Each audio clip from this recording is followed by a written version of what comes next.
Bonjour et bienvenue sur Village BIM. Aujourd'hui, je vais vous présenter le projet Memento issu du site Autodesk Lab. Donc, le projet Memento est apparu le 7 août sur le site. Alors, c'est un projet qui va vous permettre de gérer un nuage de points. Et je dirais même de très gros nuages de points. Dans sa gestion, qu'est-ce qu'il va pouvoir vous permettre de faire? Notamment de le visualiser, donc de pouvoir visualiser en mode filaire, en mode solide, en mode texturé. La possibilité de récupérer ces nuages de points au format OBJ. C'est un format qui est très utilisé dans le monde de l'objet 3D. Et aussi de récupérer un format de type RCM, donc c'est le format recap. Vous avez la possibilité bien sûr de corriger ce maillage, de l'améliorer. Je vais vous montrer ça lors de la démo. Mais aussi vous avez un outil de diagnostic qui va vous permettre de voir où se situent les problèmes. La possibilité de pouvoir faire 10 retours en arrière et aussi la possibilité d'exporter ce nuage de points avec une certaine compression. Pour la démo, je vais partir de Recap Photo. Alors pour ceux qui ne le savent pas encore, c'est un logiciel qui, à partir de photos, va vous permettre de générer un nuage de points 3D, comme ici, vous voyez. Ici, vous pouvez voir ce nuage de points. Donc, Recap Photo va vous permettre de générer automatiquement un fichier de type OBJ. Il suffira de le télécharger sur votre ordinateur. Et une fois téléchargé, de l'ouvrir dans le projet Memento. Alors comme vous pouvez vous apercevoir, Memento c'est une interface assez minimaliste mais très complète à la fois. Donc je vais venir ouvrir mon fichier. Alors on va venir ouvrir le fichier, vous voyez, OBJ.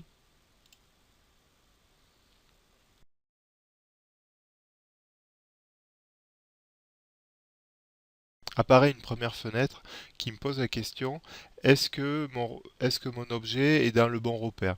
Il peut arriver que lorsque vous importez des nuages de points issus de différents appareils, le Z ne soit pas exactement égal au Z du logiciel. Donc ici, moi, je vais lui indiquer par exemple grâce à la flèche bleue que vous voyez ici que mon Z est cette direction-là. Et vous voyez, il recale l'objet dans cette direction, dans l'axe bleu que je viens de mentionner. Ceci étant fait, vous récupérez exactement le même objet que je vous ai montré dans Recap Photo. Nous avons une interface, comme je vous disais, très minimaliste. Il suffira de faire un clic droit et là vous allez avoir une palette qui va vous proposer différentes options, notamment dans les options d'affichage. Ici, la possibilité d'afficher un nuage de points sous forme filaire ou un objet non texturé ou l'objet texturé. Toujours dans cette palette, vous avez des outils de sélection comme le pinceau, comme le lasso ou classique la sélection par une fenêtre rectangulaire. Alors, comme je vous disais en introduction, ce logiciel va vous permettre de nettoyer votre nuage de points. Donc comme vous pouvez le voir, il y a des choses que je ne veux pas voir apparaître ici. Donc je vais me positionner à peu près en vue de face et je vais utiliser l'outil de sélection rectangulaire. Bon, on va se mettre un petit peu plus comme ça. Voilà. Et vous avez des options supplémentaires lorsqu'un objet est sélectionné. Je vais utiliser cette option, l'option de supprimer tout ce qui est à l'extérieur de ma sélection.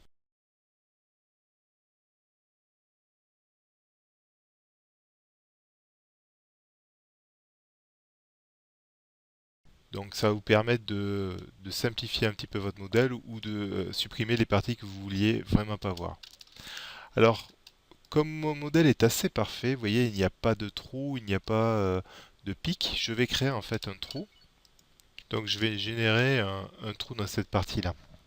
Je vais passer un type filaire et ici je vais générer un trou en appuyant sur la touche supprimer une fois sélectionné.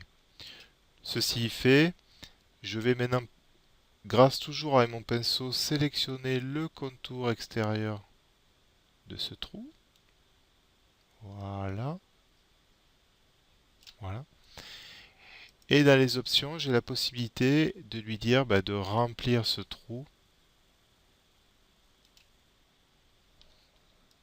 Et vous voyez, l'opération s'est très bien déroulée. Comme vous avez des options aussi de raffinement de maillage, alors je vais essayer de vous trouver un endroit pas super bien raffiné, par exemple cette partie-là.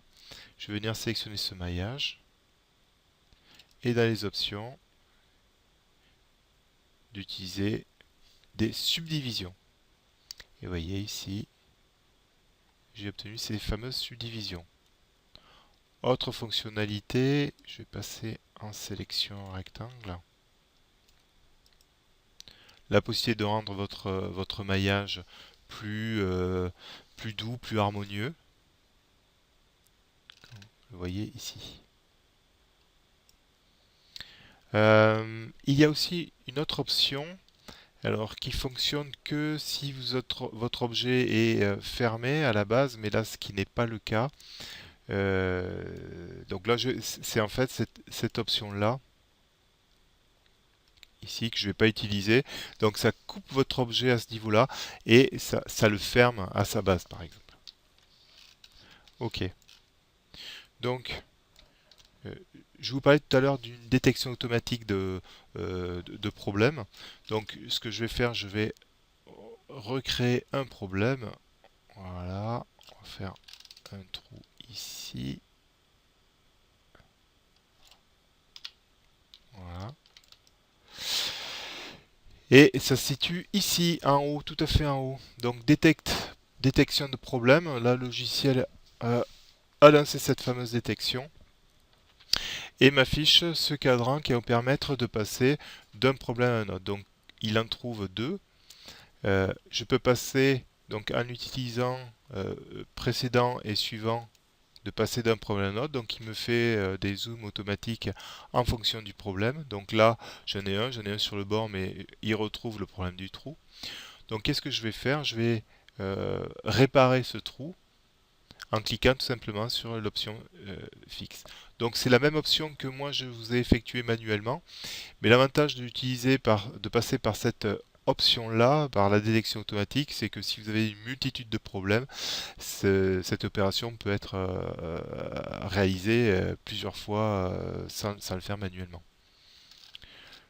Donc voilà. Euh, Et aussi sur le cadran en haut à gauche, vous avez la possibilité, comme je le disais tout à l'heure, de sauver votre projet sous un autre nom, voilà, mais aussi de pouvoir exporter au format OBJ. Et vous avez ici cette fameuse compression qui peut aller de 0, donc aucune compression, jusqu'à une compression de 90%. Alors bien sûr, plus vous allez sur une compression importante, moins vous aurez de détails. Donc attention à la compression que vous allez utiliser. Mais attention, dans cette version, autre chose important, après l'export, cet objet-là n'aura plus de texture. Donc faites attention dans l'utilisation de cet export. Alors bien sûr, après, le format OBJ est aussi utilisable dans d'autres logiciels de la gamme Autodesk, tels que 3ds Studio Max par exemple, pour ne pas le citer, pour continuer à travailler sur votre modèle.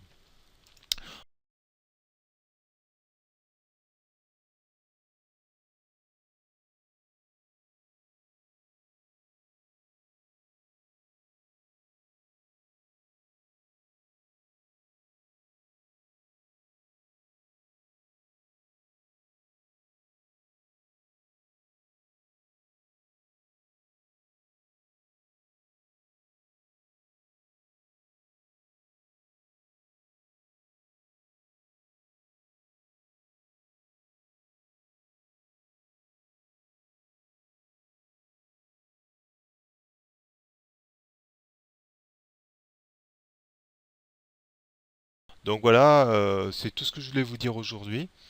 Autre petit détail, ce projet-là est disponible jusqu'au 23 janvier 2014. Donc vous avez un petit peu le temps pour le tester. N'hésitez pas bien sûr à faire remonter vos remarques à l'équipe de développement qui est très friand de toutes les remarques que vous aurez. Donc je vous souhaite une bonne soirée et peut-être à bientôt. Au revoir.